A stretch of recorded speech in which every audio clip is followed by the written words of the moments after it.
Hi అండి. Welcome to Shannu's vlogs. చాలా రోజుల తర్వాత మేము మీ ముందుకి ఒక మంచి రెసిపీతో వచ్చామండి. బొమ్మిడాయల పులుసు. దీనికి ఏమేం కావాలంటే మనకి ముందు మ్యారినేట్ చేసుకున్న బొమ్మిడాయలు కావాలి, ఉల్లిపాయలు, పచ్చిమిరపకాయలు, చింతపండు అండి. చింతపండుని గోరువెచ్చని నీళ్ళల్లో కాసేపు నానబెట్టుకోండి.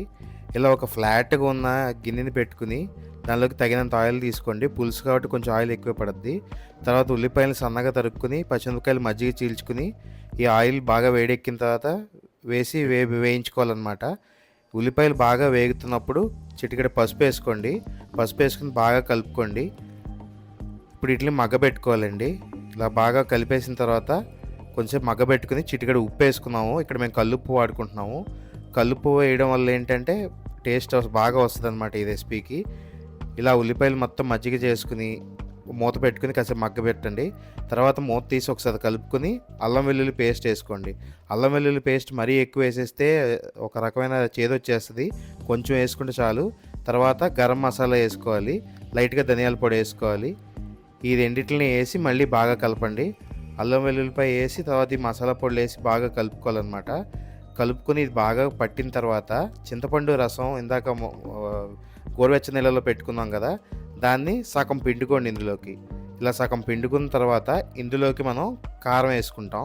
పులుసు కాబట్టి కొంచెం పుల్లగా కారంగా కావాలి కాబట్టి కారం ఎక్కువ పడద్దండి. మేము ఇక్కడ 2 గరిటెల కారం వేసుకున్నాము. అంటే ఒక టేబుల్ స్పూన్ అండ్ హాఫ్ కారం అనుకోండి. తర్వాత లైట్గా ఫిష్ మసాలా అనమాట. ఈ ఫిష్ మసాలా మనకి స్వస్తిక్లో కానీ, ఆశీలో కానీ, ఆశీర్వాద్లో కానీ దొరుకుతుంది. ఆ ఫిష్ మసాలా తీసుకుని లైట్గా వేసుకోండి.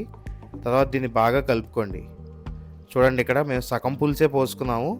ఇవన్నీ బాగా కలుపుకున్న తర్వాత మిగిలిన పులుసు పోసుకుంటాం అనమాట.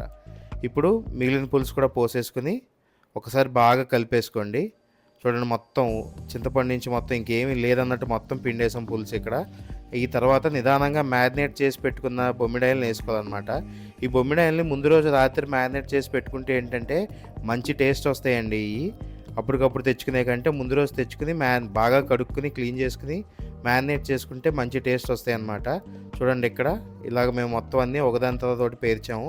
ఇది చికెన్ లాగా గుమ్మరిచ్చేస్తే కుదరదండి. జాగ్రత్తగా ఫిష్ని ఇదివరకు వీడియోలో కూడా చెప్పాం కదా, పులుసు కానీ ఇగురు కానీ పెట్టేటప్పుడు ఫిష్ని చాలా జాగ్రత్తగా హ్యాండిల్ చేయాలి. ఇలా ఉన్న బొమ్మిడాయలన్నింటినీ ఇలాగ ఒకదాని తర్వాత పేర్చుకోండి. ఈ బొమ్మిడాయ సింగిల్ ముళ్ళు ఉంటుందండి. పిల్లలకు కూడా భలే ఉంటుంది తినడానికి. ఆ సింగిల్ ముళ్ళు ఉండడం వల్ల ఎక్కువ ముళ్ళు ఉండవు.